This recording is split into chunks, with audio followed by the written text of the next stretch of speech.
আসসালামু আলাইকুম বন্ধুরা, চলে আসলাম আমার আরেকটি ভিডিও নিয়ে আপনাদের সামনে।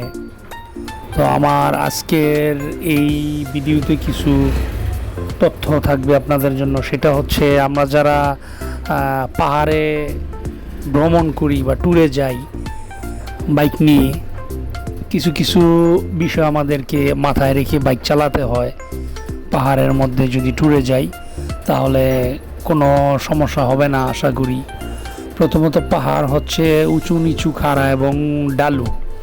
আর পাহাড়ের রাস্তাগুলো এতটাই সংকীর্ণ থাকে যে যদি সাবধানতার সহিত ড্রাইভিং না করা যায় তাহলে যে কোনো সময় যে কোনো ধরনের বিপদ ঘটতে পারে। তাই আমরা যারা পাহাড়ে বাইক নিয়ে ট্যুর দেওয়ার চিন্তা ভাবনা করতেছি বা আছে, তাদেরকে অবশ্যই এই বিষয়গুলি মাথায় রাখতে হবে। প্রথমত, আমরা যখন বাইক নিয়ে পাহাড়ে উঠব তখন অবশ্যই মাথা খুব ঠান্ডা রেখে তারপরে বাইক চালাতে হবে। আর ওঠার সময় নাম্বার 1, আমরা যখন পাহাড়ে উঠব তখন গিয়ার 1 অথবা 2 প্রথমে 1 রেখে বাইকটা রানিং শুরু করব এবং পরিস্থিতি বুঝে গিয়ার শিফট করব। তবে 1 অথবা 2 মধ্যে গিয়ার দিয়ে তারপরে উপরের দিকে আমরা উঠব। নাম্বার 2, যখন আমরা পাহাড়ের খাড়া রাস্তা বা পিচ্ছিল রাস্তা ওঠার সময় 2 পা 2 দিকে দিয়ে রাখবো, যাতে পড়ে যদি যাই তাহলে যাতে অন্তত ব্যালেন্স রাখতে পারি। তাই 2 পা 2 দিকে দিয়ে রাখবো। আর ওঠার সময় অবশ্যই একটা কথা মনে রাখবো যে আমরা ব্রেকে চাপবো না, আমরা থ্রোটল দিয়ে তারপরে আস্তে আস্তে আমরা উপরের দিকে উঠবো। আর 3 নম্বর কথা হচ্ছে যে আমরা যখন পাহাড়ে সমতল জায়গা দেখেও যখন আমরা ড্রাইভ করব, যে আমরা উঁচু জায়গা দিয়ে উঠছি, সামনে কিছুটা সমতল আছে, সেখানে আমরা অবশ্যই জোরে টানবো না। একটা গাড়ির গতি, ধীর গতি মেনটেন করে তারপর আমরা টানবো, কারণ সমতল জায়গার পরেই আবার উঁচু অথবা নিচু অথবা ঢালু খাড়া থাকতে পারে।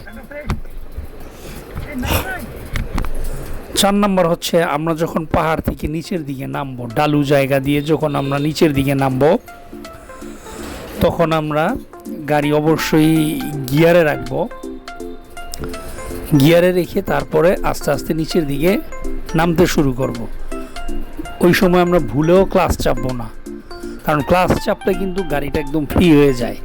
তাই আমরা ক্লাচ না চেপে গাড়িটা গিয়ারে রেখে তারপরে আস্তে আস্তে আমরা নিচের দিকে নামবো এবং একটা পা পায়ের ব্রেকের মধ্যে রাখবো, আরেকটা পা নিচের দিকে নামিয়ে রাখবো যেন কন্ট্রোল করা যায়। পায়ের ব্রেকটা এই কারণে রাখবো যেন আমরা খাড়া যখন আমরা নামবো, যদি গতি বেড়ে যায়, ব্রেকটা হালকা চাপ দিলে যেন গাড়িটা আমাদের স্লো হয় একটু এবং কন্ট্রোলে থাকে।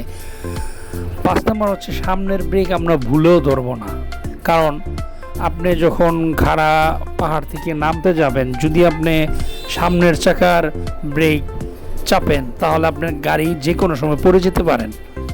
কাজেই আমরা ভুলেও সামনের চাকার ব্রেক ধরবো না, আমরা ওই ক্ষেত্রে নামার ক্ষেত্রে পায়ের ব্রেকটা ব্যবহার করব। তো আমরা এই 5টা জিনিস মোটামুটি যদি খেয়াল রাখি তাইলে আমাদের পাহাড়ের রাইডিংটা খুবই সহজ হবে। কাজেই আমরা যারা পাহাড়ে ভ্রমণ করব এই 5টা বিষয় আমরা অবশ্যই মাথায় রাখবো।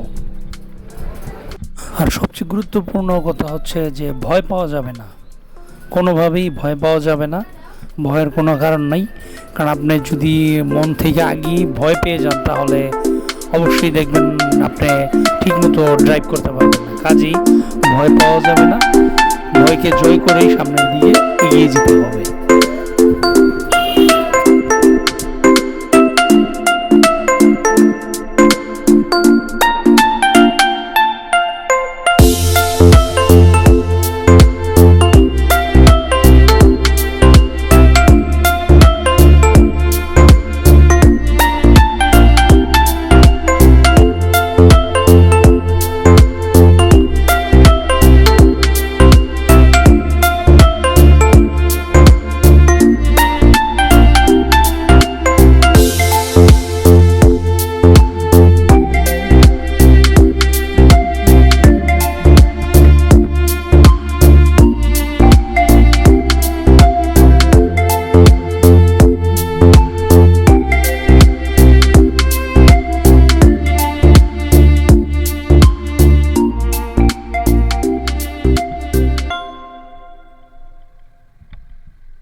তো বন্ধুরা, আজকের মতো আমার ভিডিওটি এখানেই শেষ করছি এবং সবার কাছ থেকে বিদায় নিচ্ছি। সবাই ভালো এবং সুস্থ থাকবেন, সবার জন্য দোয়া ও শুভকামনা রইল।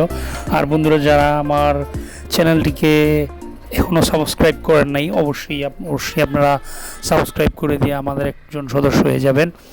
আর অবশ্যই লাইক, কমেন্টস এবং শেয়ার করবেন। আর কোন জায়গায় থেকে দেখছেন অবশ্যই এটা কমেন্টসে জানাবেন। সবার জন্য দোয়া ও শুভকামনা রইল। সবাই ভালো থাকবেন, সুস্থ থাকবেন। আল্লাহ হাফেজ।